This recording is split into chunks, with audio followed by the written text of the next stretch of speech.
Vai ter um pouquinho de inversão da ordem, porque o interno ainda não chegou, para a gente não atrasar muito, né? Na verdade, o tema aqui da aula é voltado mais para o caso que vai ser apresentado. E a gente vai fazer uma breve revisão sobre estenose aórtica aqui. Para quem não me conhece, meu nome é Adriana, sou R1 de Cardiologia aqui do Walter Cantídio. Bom,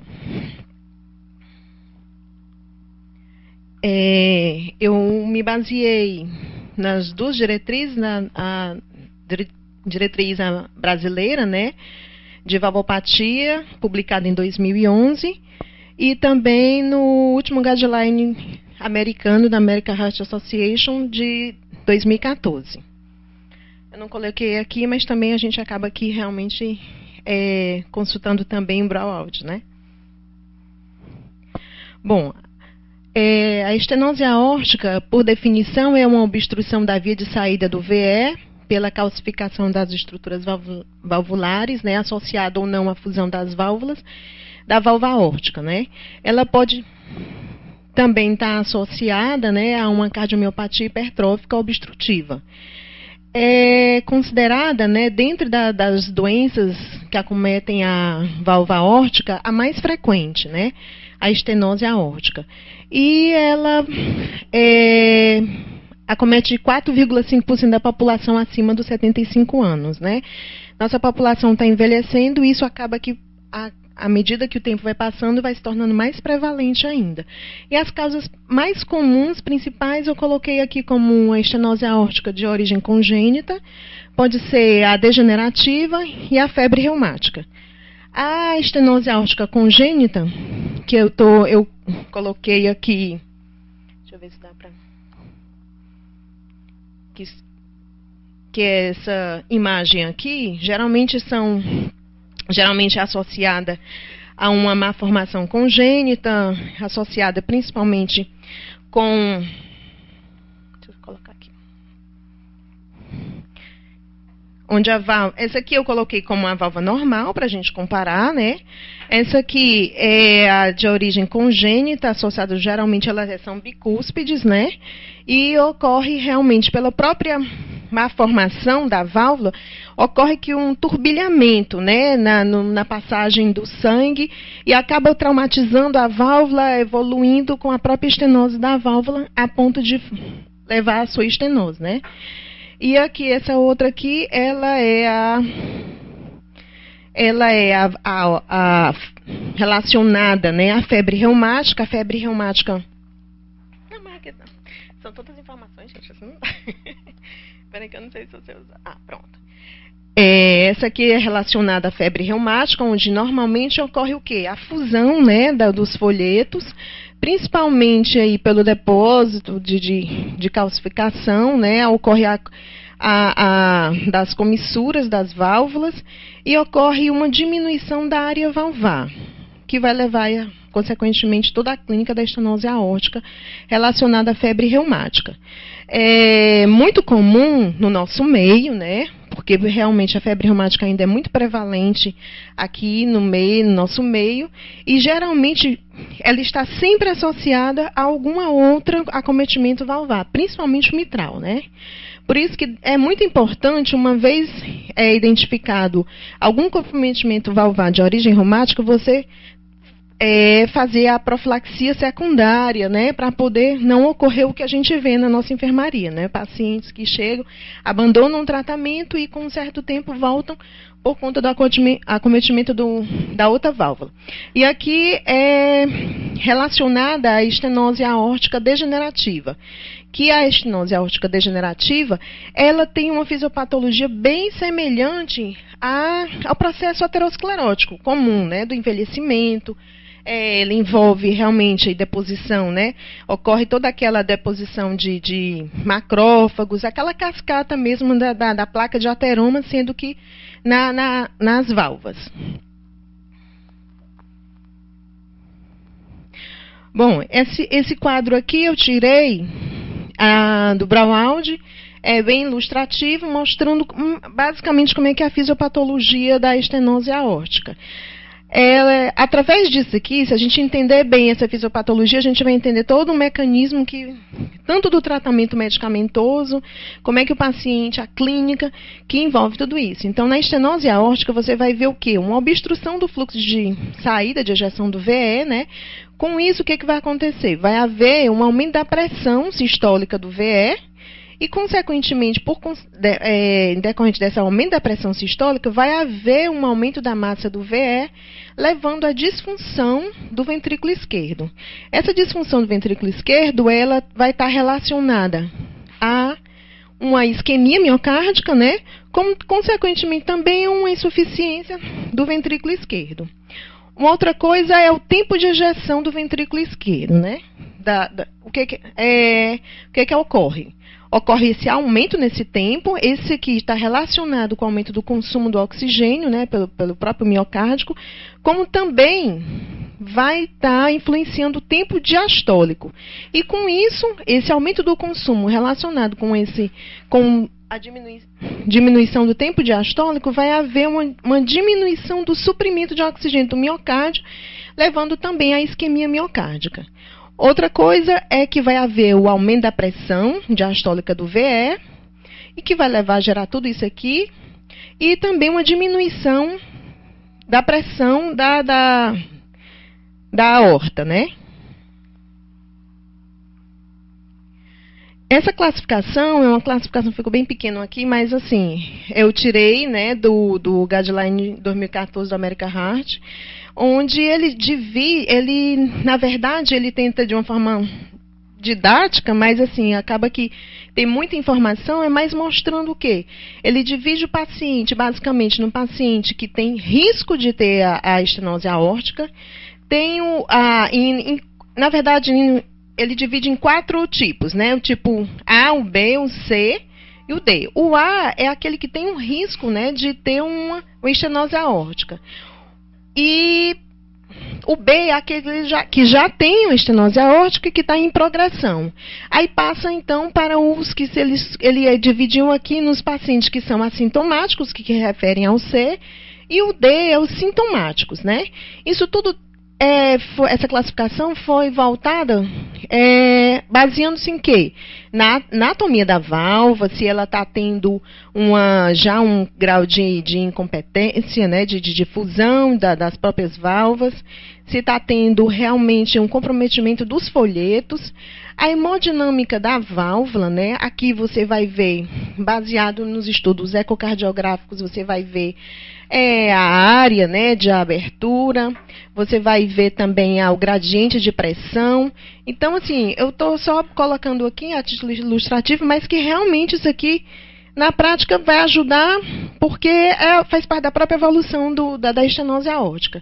Então, outra é também o comprometimento, na verdade, hemodinâmico, né? Aqui você já vai começar a identificar, na medida que o paciente passa de assintomático para sintomático, já um comprometimento da função ventricular, né? E aqui são os sintomas. Normalmente, assim, paciente do classificação A e B, eles são assintomáticos.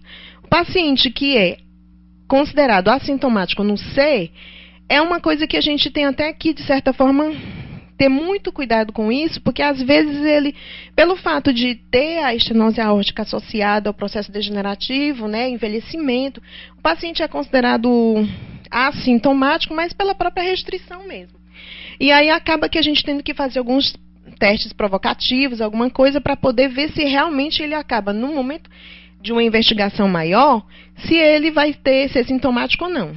E o D já é um paciente que é realmente sintomático, é aquele paciente que vai apresentar, né, dispneia, dor torácica, tem história de síncope ou pré-síncope. E aí, assim, baseado nessa classificação, uma coisa que é bem importante para a gente ver, eu vi esse gráfico que é muito, assim, interessante, a gente tem que realmente lembrar bastante dele, porque isso aqui vai mudar, né, o tratamento, a sobrevida, enfim. Esse gráfico, ele na verdade mostra o quê? A sobrevida, né? Uma vez o doente, né, apresentando estenose aórtica, ele passa como assintomático, né, durante um bom curso do tempo, onde mais ou menos na quinta ou na sexta década de vida, ele passa a apresentar os sintomas. E quais são os sintomas realmente mais evidentes, né? A angina, que é considerada pela dor torácica, a síncope, né, e a dispneia. Esse gráficozinho aqui paralelo, ele está mostrando justamente o quê? Que à medida que os sintomas vão surgindo, a sobrevida do paciente ele tem uma certa limitação voltada com a sintomatologia. Então, o paciente aparentemente bem, quando chega mais ou menos na quinta, na sexta década, começa a ter os sintomas, e aí a sobrevida cai drasticamente aqui. Em torno de 3 a 4 anos, o paciente ele pode vir a ter o que é o mais comum, morte súbita, associado ao quadro do paciente. Então, os sintomas, basicamente, para que a gente possa frisar bem, né, assim, dor torácica. Isso tudo está voltado, até explicado, de acordo com a fisiopatologia que eu apresentei há pouco. A dor torácica, a dispneia, a síncope, né, tudo isso é a tríade clássica, né, da estenose aórtica, que a gente, na nossa enfermaria, a gente tem tido a oportunidade de ver vários pacientes, né, e eles acabam que descrevendo bem toda essa tríade. No exame físico, eu coloquei aqui mais por conta até porque a gente está dentro da enfermaria e tudo, né? Então, classicamente, a gente pode encontrar o pulsus tarvus et tardus, né, que é aquele pulso fino, mas ele é aquele pulso mais arrastado, né, voltado mais para o paciente mesmo, classicamente na estenose aórtica. Existe o tremor carotídeo, né, esse tremor carotídeo, quando você vai examinar, né, o paciente, você vai ver que vai ter a sístole, né, o sopro sistólico, que acaba que ele se irradiando para o pescoço, né, e também tem o frêmito sistólico, que é uma coisa que a gente pode fazer, pedir um paciente para ele se curvar um pouco mais, né, assim, fazendo para frente, e numa inspiração profunda você vai observar bem, né, que ele vai ter esse frêmito mais acentuado.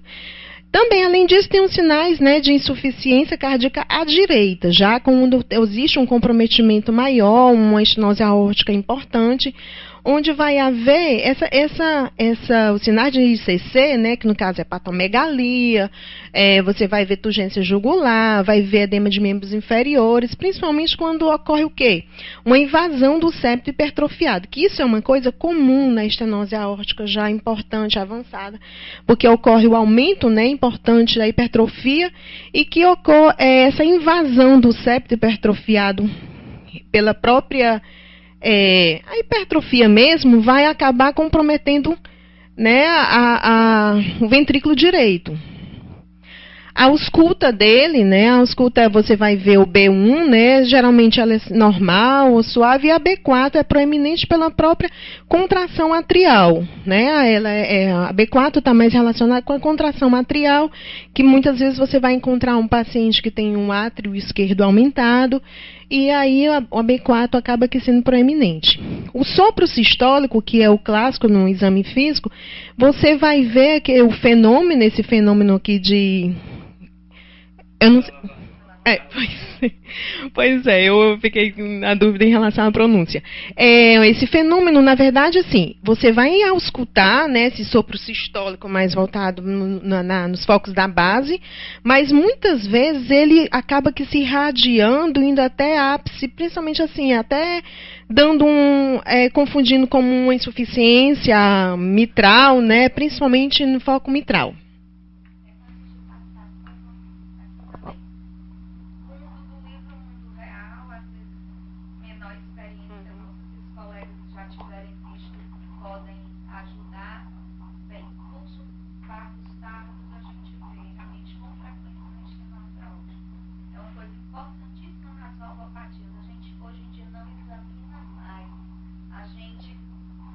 Auscultou, o sopro pede logo eco e esquece de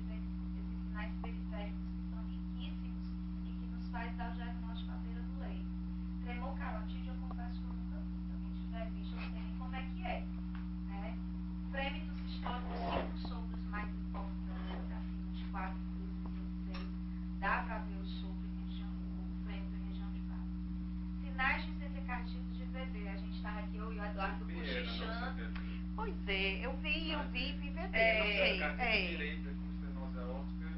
Pois é, eu até vi e questionei também isso, sabe? Eu até, inclusive, coloquei justamente essa invasão do septo, já tentando me justificar pela própria restrição, porque como vai haver essa hipertrofia, vai haver restrição ali do volume do ejetado do ventrículo direito, o que poderia justificar. É um abaulamento do septo, pressão. Exato. A interpretação sua estava no texto? Não, estava no texto. Não, eu estou falando da invasão do septo. Estava no texto. Tá. Isso chama fenômeno de... Sei, exatamente. Bernheim. Exato. Foi descrito no começo do século passado, 1900, e depois tem outras teorias de céus, da década de 40, da década de 50, ficaram discutindo se existia ou não. É toda vez que você tem uma hipertrofia do cérebro, quer seja por hipertensão arterial, quer dizer, eu estudei esse assunto porque a minha tese era doutorado, relacionava hipertensão e ventrículo direito. Estudei esse assunto. Então, eles relacionavam lá o fato de você ter uma hipertrofia do septo interventricular, que é fosse por estenose aórtica, que fosse por hipertensão arterial, aquela hipertrofia do septo, ao diminuir o tamanho da cavidade do ventrículo direito, causar insuficiência cardíaca direita mesmo. Assim, só que isso é uma coisa discutida. Muito rara. Realmente. Isso é uma coisa discutida se essa entidade existe ou não, né? Mas como é o nome? Bernheim. Eu até vi esse nome do Bernheim. E, assim, o fim ao escuta cardíaco, que realmente é muito frequente, né? Presença da B4 preeminente, déficit de relaxamento ventricular, né? E o sopro sistólico, né? Base ácido é frequente, esse fenômeno de Lavardin, que muitas vezes é o que você falou, confunde um sopro de insuficiência mitral. A diferença é que não irradia para as costas e para a axila, né? Então você tem como se você tivesse dois sopros isolados, mas com características bem semelhantes. Aqui eu coloquei só de ilustração em relação ao ECG. Você pode encontrar algumas alterações que eu até depois eu fui olhar direitinho essa foto, não está mostrando bem a própria que eu estou querendo dizer. É um assim, normalmente o que você vai encontrar? Você pode ver, digamos, a amputação do R, sugerindo como se fosse um ECG isquêmico, né, de um pseudo IAM, ele colocou, né, um pseudo IAM, pode ter um padrão strain, né, associado, pode ter um bloqueio de ramo, pode ser o direito ou o esquerdo, também dependendo pela própria hipertrofia, sugerindo isso. Pode haver também o quê? Um aumento, né, a sobrecarga atrial associada, você pode identificar pela presença da onda P, né? E mais uma coisa que, assim, pensando, outra coisa é o T, né? A onda T, que ela pode estar bem pronunciada, mas diferentemente do IAM, ela continua bem assimétrica e que a clínica vai também sugerir, né? Outro é o raio-x, que é conhecido como o coração em bota, né, pela própria conformidade da hipertrofia, né, ventricular que vai se instalando, e é basicamente essa só a informação. Adriana, continuando. E strain para os meninos? Todo mundo sabe que é um padrão strain, como é que a gente definiria?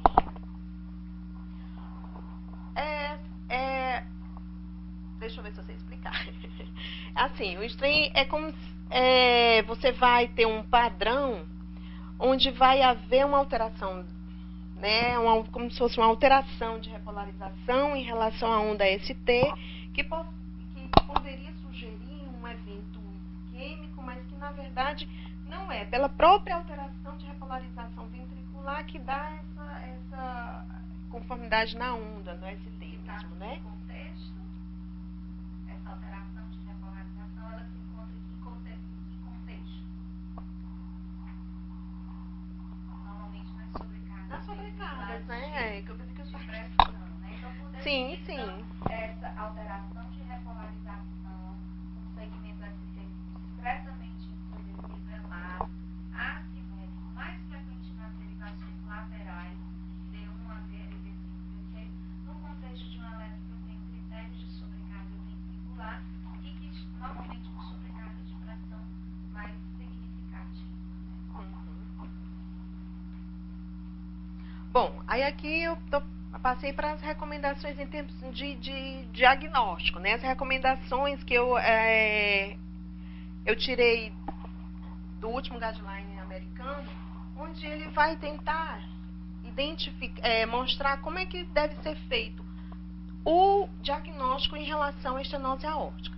Nessa recomendação, ele colocou como classe 2A o teste de esforço, né?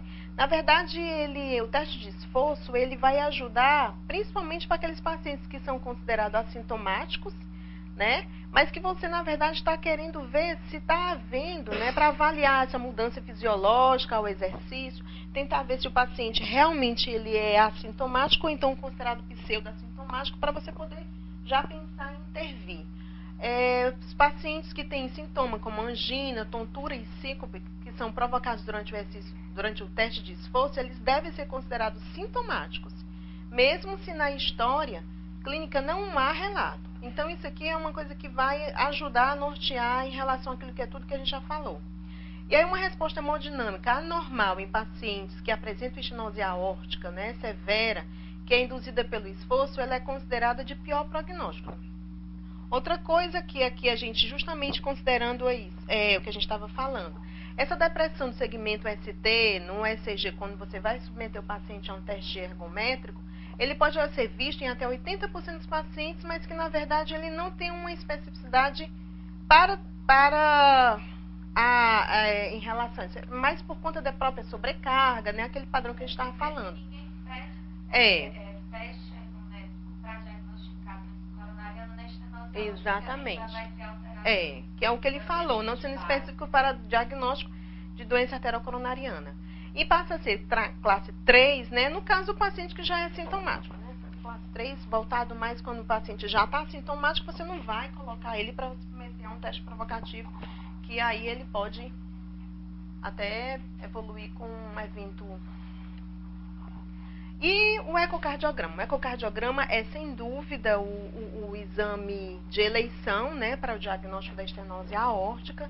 Ele é indicado em todos os pacientes que têm sinais e sintomas de estenose aórtica, no exato diagnóstico da causa da estenose aórtica, né? Observando a severidade hemodinâmica, o tamanho do VE, a fração de ejeção, bem como para determinar o prognóstico, né? E o tempo para intervenção valvar. Ele é considerado classe 1, evidência B. Já a classe 2A, quando você vai pegar e vai submeter o paciente ao eco transtorácico de estresse, né? Com baixa dose de dobutamina, ele vai ser recomendado quando? Quando os pacientes que já são estágio D2, naquela tabela da classificação que a gente fez, e que tem já uma válvula aórtica calcificada, já tem uma fração de ejeção abaixo de 50, uma área valvar comprometida abaixo de 1, né?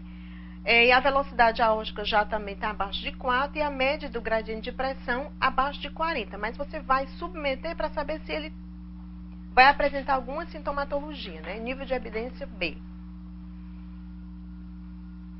E aqui, pela diretriz brasileira, você pode classificar, né, a estenose aórtica como discreta, moderada e importante, avaliando esses 3 parâmetros, né? A velocidade do jato, o gradiente médio e a área valvar.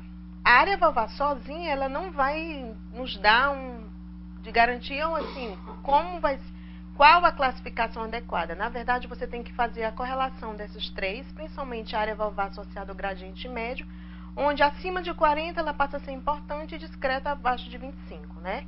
E aqui vai de menos 8 acima de menos 1,5. Normalmente, a área valvar é de 3 a 4 centímetros. E como é que deve ser feito o segmento, né, de um paciente que você já identificou que tem estenose aórtica e que você, considerando aquela curva, aquele gráfico que eu coloquei, né, que é relacionado com o paciente vem assintomático, mesmo na presença de estenose aórtica, como é que você vai fazer esse acompanhamento, né? Segundo o guideline de 2014, ele vai ajudar, né, você não tem aquela precisão, né, exata na progressão dos pacientes que são geralmente assintomáticos, e aí ele colocou aqui como um padrão, né, quando você vai acompanhando o paciente, estenose aórtica assintomática, mas que tem uma fração de ejeção normal, na ausência de sinais e sintomas, aí você vai ver. Paciente que apresenta velocidade aórtica acima de 4, estágio C, você vai indicar o eco de acompanhamento de 6 em 6 meses ou de ano em ano. O que já apresenta uma velocidade aórtica de 3 a 3,9, estágio B, de 1 a 2 anos. E aqueles que apresentam velocidade aórtica de 2 a 2,9, estágio B, de 3 a 5 anos, né?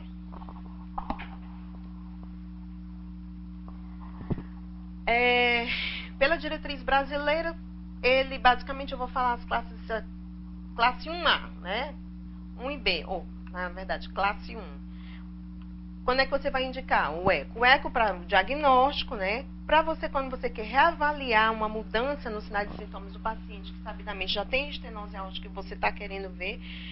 Já na recomendação brasileira, diz que assim, o paciente assintomático de 6 em 6 meses, que tem uma estenose aórtica importante a cada ano, e aqueles que têm moderada a cada 2 anos e aquela discreta a cada 3 anos. Basicamente a mesma coisa.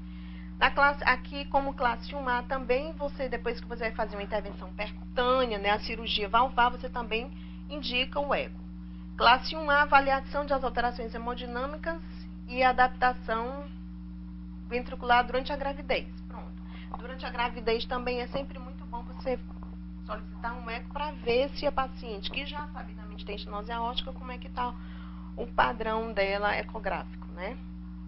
E esse aqui são os outros, classe 2A, eu não vou me deter. Quer que eu fale? Tem não, eu não vi não. Vi não.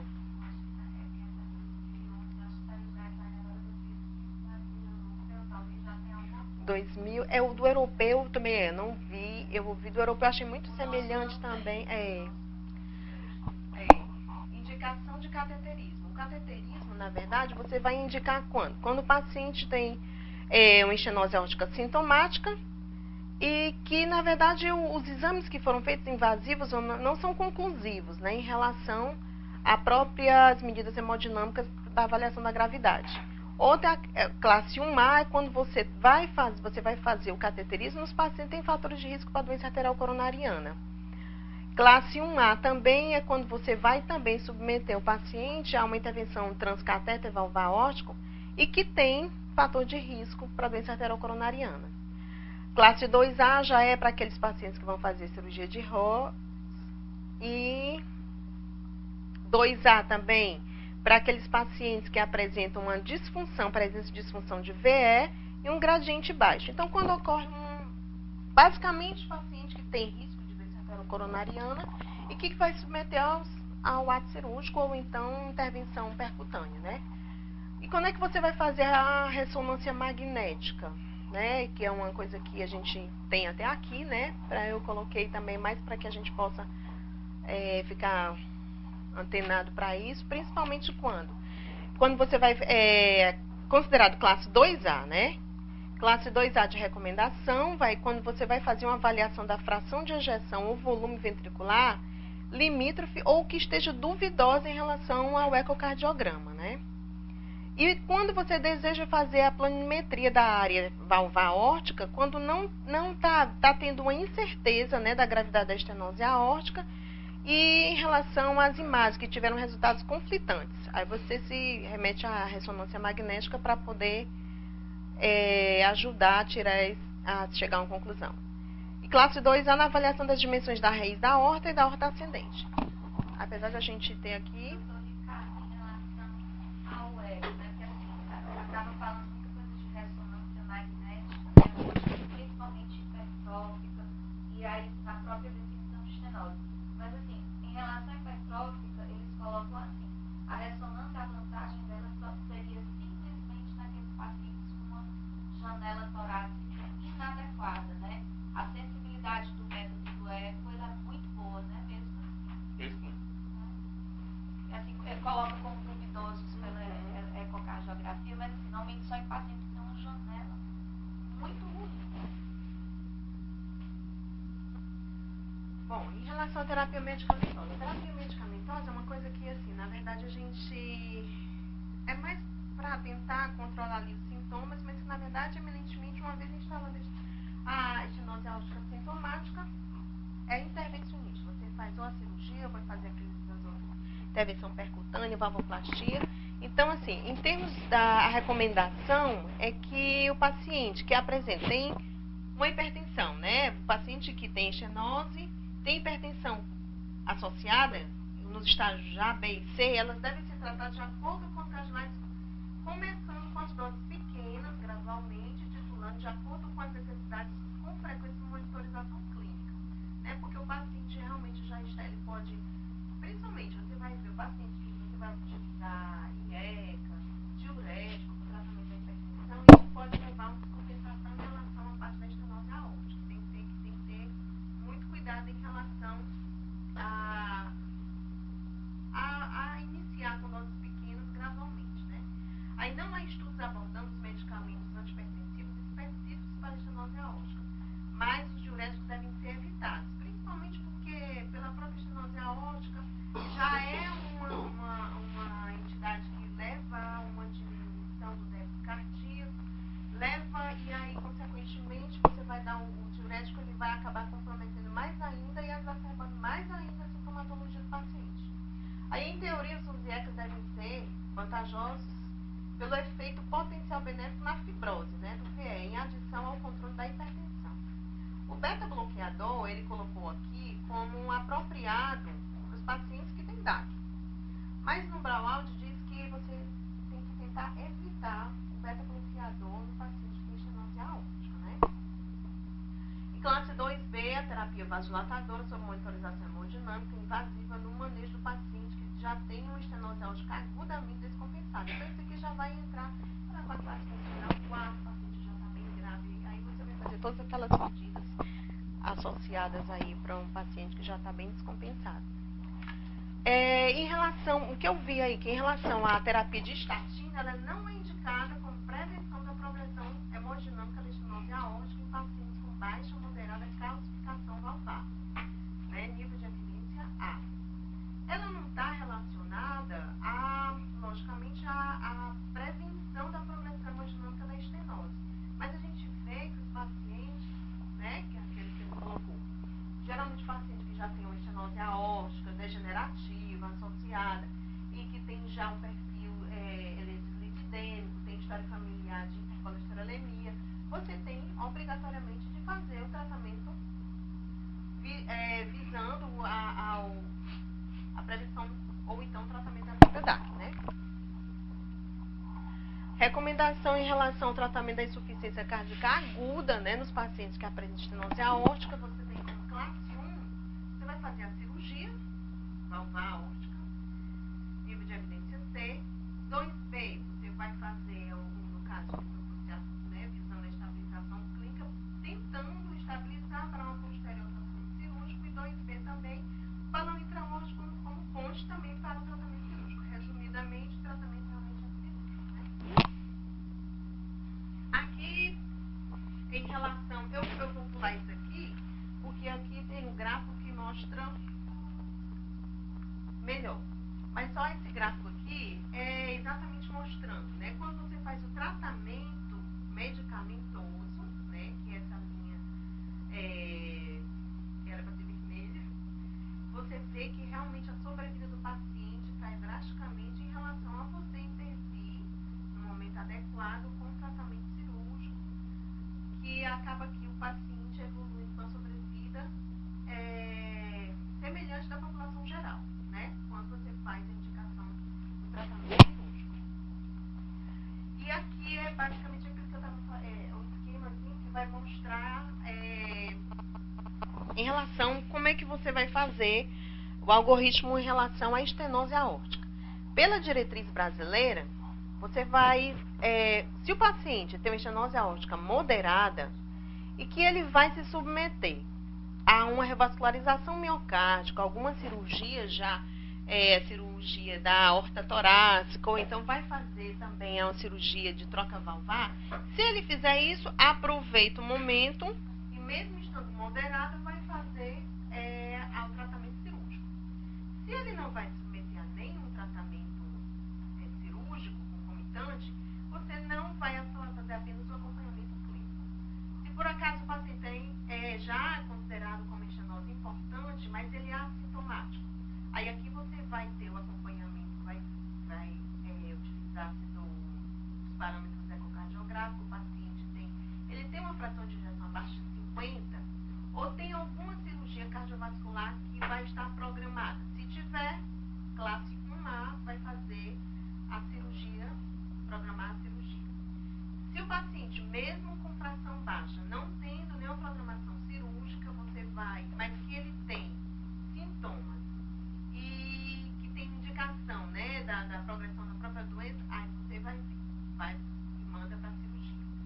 Não tendo, mas o paciente de alto risco, com progressão valvar, tem arritmias associadas, né, tem uma hipertrofia do ventrículo esquerdo importante, aí você vai e manda para um tratamento cirúrgico. Quando tudo isso, você vai e vê que vai fazer só um acompanhamento clínico. Se o paciente está na classe funcional 3, 2, 3 ou 4, dor torácica, síncope, sintomático, vai para a cirurgia, certo? E aqui a disfunção ventricular com gradiente baixo, com reserva, aí você vai e manda para a cirurgia também. E foram feitos, além da cirurgia, né, a própria cirurgia da troca valvar em si, você pode fazer também a valvuloplastia. Essa valvuloplastia, o que eu li é que ela ela reestenosa em torno de 80% no primeiro ano depois que você faz a valvuloplastia. Então, ela tem a recomendação é basicamente quando o paciente não pode se submeter ao ato cirúrgico, né? Classe 2A, principalmente quando o paciente ele é instável, de alto risco cirúrgico e que não está no momento, está impossibilitado de fazer o tratamento cirúrgico. Ou então não pode fazer o tratamento, no caso, percussão, né?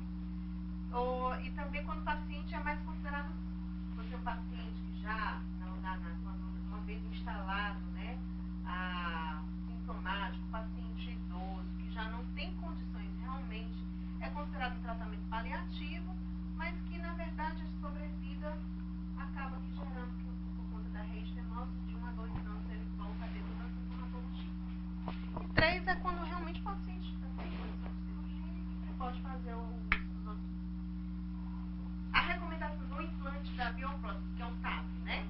Isso aqui é uma coisa que realmente acabou que mudando, né, a sobrevida dos pacientes, que eles não têm condições de fazer a cirurgia por algum comprometimento, tem outras comorbidades associadas, e que, na verdade, pelo que eu li, é um procedimento que acaba que, uma vez sendo efetivo, o paciente que saiu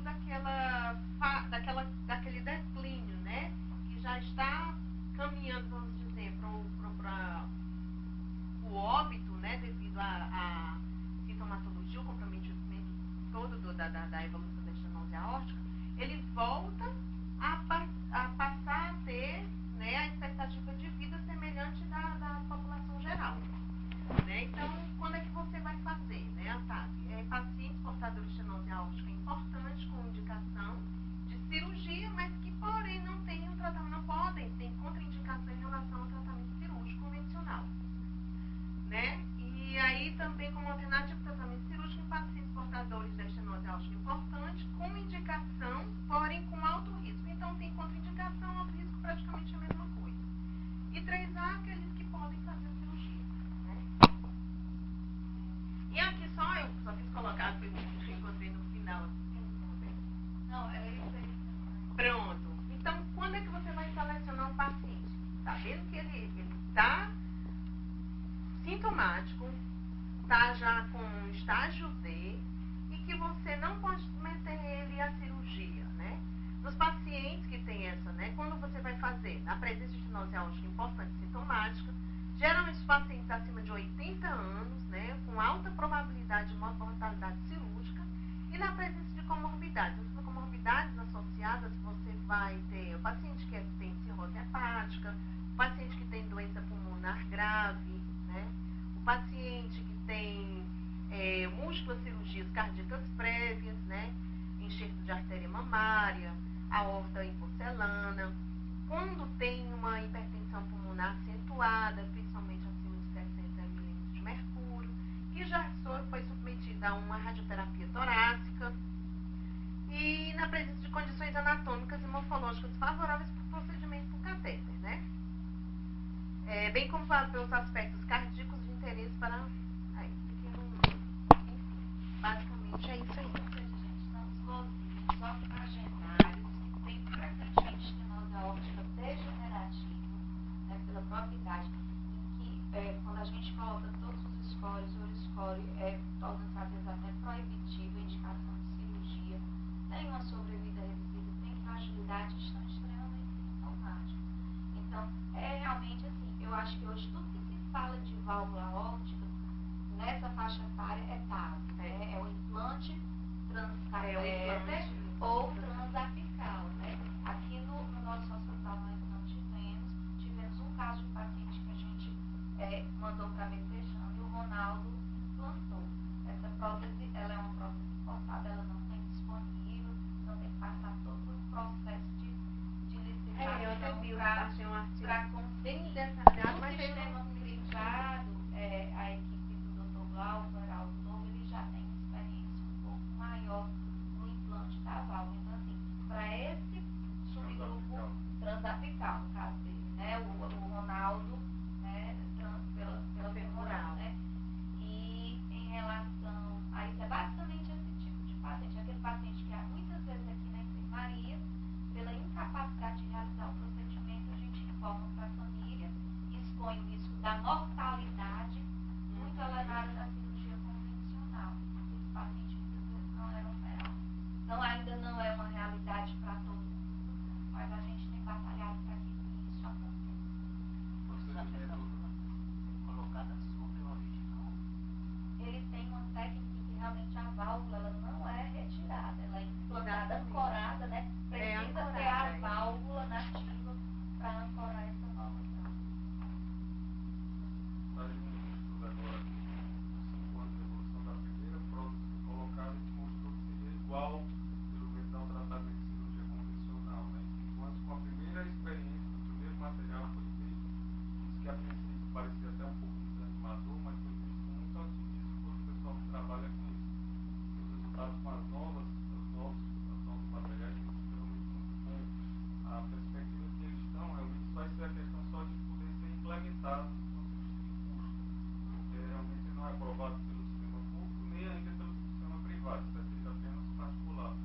Então, se isso realmente se tornar factível financeiramente, as pessoas que trabalham muito com isso, só os trabalhos que têm sido feitos, parece ser uma coisa que vai acontecer. Dificilmente isso vai ser barrado, é uma coisa que veio realmente para ficar, está ganhando um espaço muito grande. Já existem até perspectivas de estudos e comparando em doentes não de alto risco, doentes de risco moderado, doentes com cirurgia convencional, como uma opção ao tratamento da cirurgia convencional. Uma observação também é que, uma vez a prótese instalada, fica bem mais difícil. Se você tiver que manipular as coronárias, fazer estente, angioplastia, fica bem mais complicado, né? O doente tem que usar uma dupla agregação plaquetária durante alguns meses, né? O Louveira fez um agora, mês passado, lá no São Paulo, saiu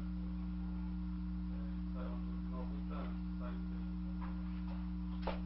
Tem algumas complicações razoavelmente frequentes aqui no dia a dia dele. Tem uma incidência razoável de plaquetopenia, principalmente quando deixa assim, um limbo valvar, algum sopro residual. Isso acontece em alguns tipos de prótese. É uma complicação que aumenta inclusive o risco de mortalidade tardia, né? Então, assim, existem complicações vasculares.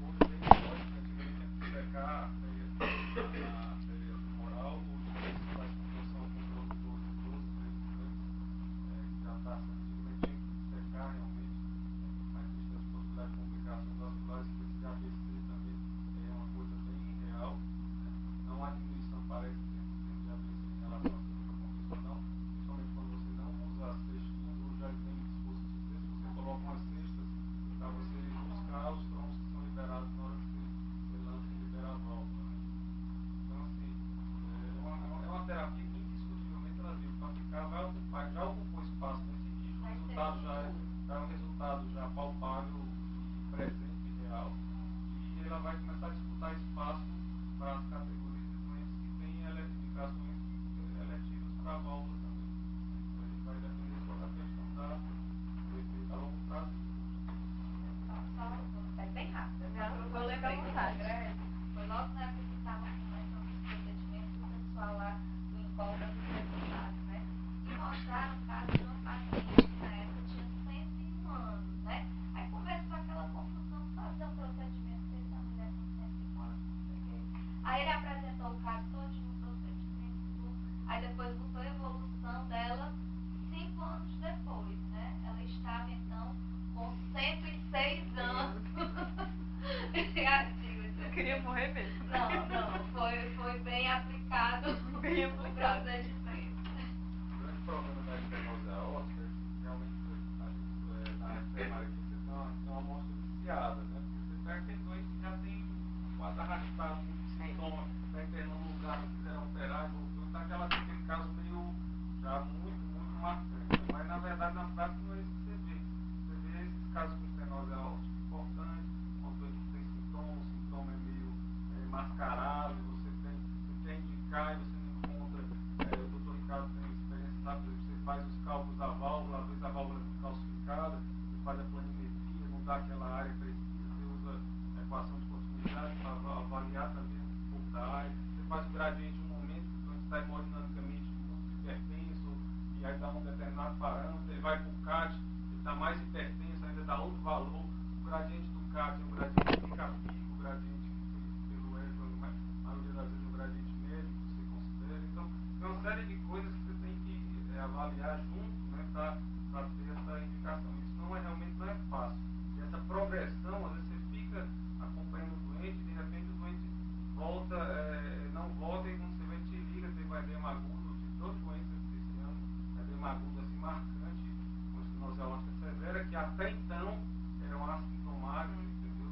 Então, não é muito complicado, não é tão simples quanto a gente tenta acompanhar essa doença com estenose aórtica severa. Tem uma entidade nova agora, que é a estenose aórtica severa com gradiente baixo, né? Com gradiente, o gradiente baixo você faz quando ele tem disfunção ventricular, mas com gradiente baixo e não tendo disfunção ventricular, né? Outra entidade agora também que estão achando que isso teria também relação com o prognóstico ruim, teria indicação de intervenção também. Seria uma terceira entidade a complicar ainda um pouquinho mais dentro desse contexto da estenose aórtica. Bom, aí para finalizar, eu só resumindo aqui o que a gente acho que já falou em relação a TAB, mesmo pela guideline de indicações, mostrando, né, a classe, com de evidência, que realmente procura essa evidência mais aí que a gente já bom, então é só isso. Bom dia a todos, meu nome é Mário Henrique, eu vou apresentar um caso clínico da enfermaria de cardiologia. Por favor, aqui eu passo aqui, né? Bom, paciente masculino, tem 44 anos, é natural de Trairi, procedente de Fortaleza, a profissão dele ele é pedreiro e evangélico. A queixa principal é falta de ar há mais de um ano. A história dele refere uma sensação de sufocamento de leve intensidade, desencadeado por esforços, que melhora com repouso e durava aproximadamente 5 minutos, melhorava, associado ao quadro, relata dispneia inicialmente a grandes esforços, evoluindo para médios esforços, trazendo limitação à atividade laboral. Nega sudorese, refere episódio de dor torácica com náusea, porém sem vômitos. Também ele se queixa que há 2 anos ele vem apresentando turvação visual, com sensação de desmaio, porém sem síncope. Durante a consulta de rotina, de trabalho, ainda bem que ele fez uns exames de rotina e percebeu que havia um sopro no coração.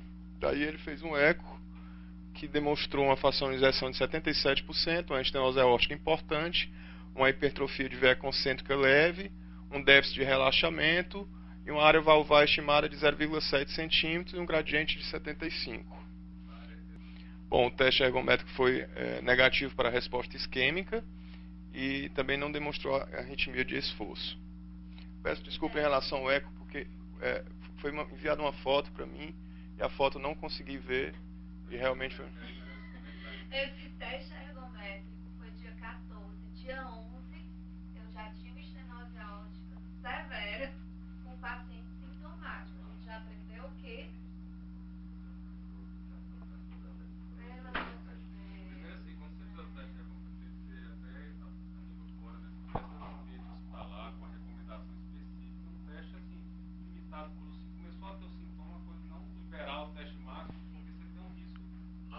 Tô entendendo, é iatrogênico, né? Pela nossa diretriz, estenose aórtica severa sintomática é contraindicação a teste ergométrico. Vocês estão entendendo que não foi eu que pedi, não, né? Não, sim, a gente Serve pra só... todo mundo. Tô brincando. Não dá pra entender, né? Porque isso é uma coisa, um erro assim, E só um comentário que também, Rafa, a gente está com um grande número de clínicas populares, né, como em virtude dessas deficiências do SUS, então os pacientes eles recebem um pacote de exames que tem que ser solicitado.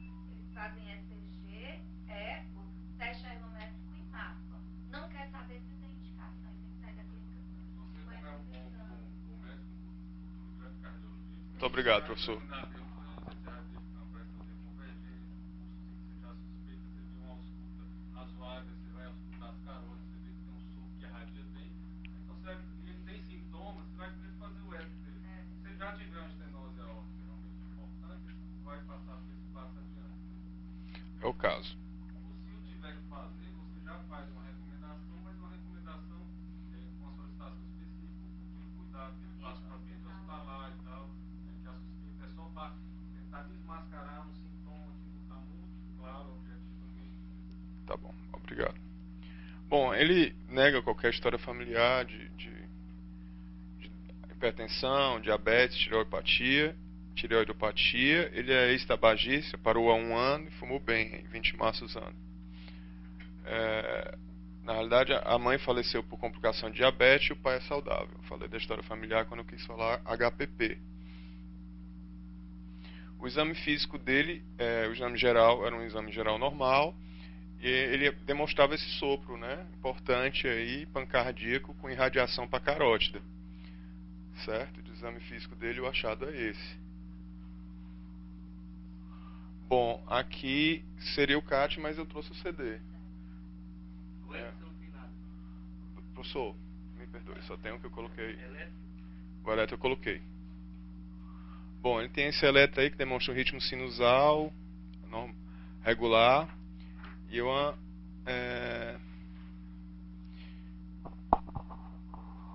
como é que chama? Sobrecarga de VE, né? Ou não? O Foxtec? Sokolov é esse o nome da vodka? Não, não sei. Só coloca que não dá. É S de V1, V2, aí Vê V aqui. V5, V6, pode ter 35. Por onde você apontou, eu acredito que você queira fazer um cornel, né? Um cornel Eu não sei, na realidade foi um colega que me explicou e eu fui dar uma de gaiata aqui. Né, que para o homem teria que ser maior que 28. Eu acho que ele não preenche. Esse é o do dia 2, né? Se tem sobrecarga, todos seriam iguais. Agora, esses ACGs estão diferentes. A Genil acho que é do... Bom, ele estava sem usar nenhum remédio a entrar aqui e agora está usando losartana e atenolol. Isso mudaria?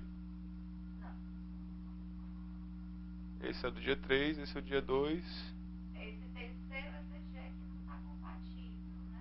Será que é de outra pessoa? Tem o nome dele aí. Eletrodo inadequado, né? Coloca no meio que eu acho que está melhor de avaliar. Bom, Então, eletro normal ou anormal? Você já conhece a patologia dele. olha, Pobre para muitas doenças, né? Para muitos sintomas, né? Ela é pobre para expressar, talvez não tenha tanto tempo de evolução para ter tanta hipertrofia e apresentar muita alteração na elétrica. Mas um elétrico estranho com uma estenose aórtica severa, totalmente discrepante.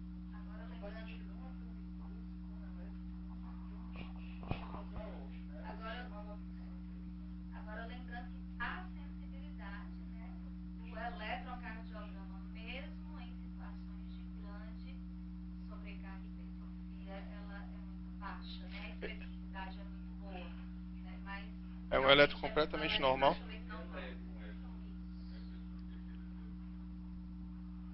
Bom, então é isso.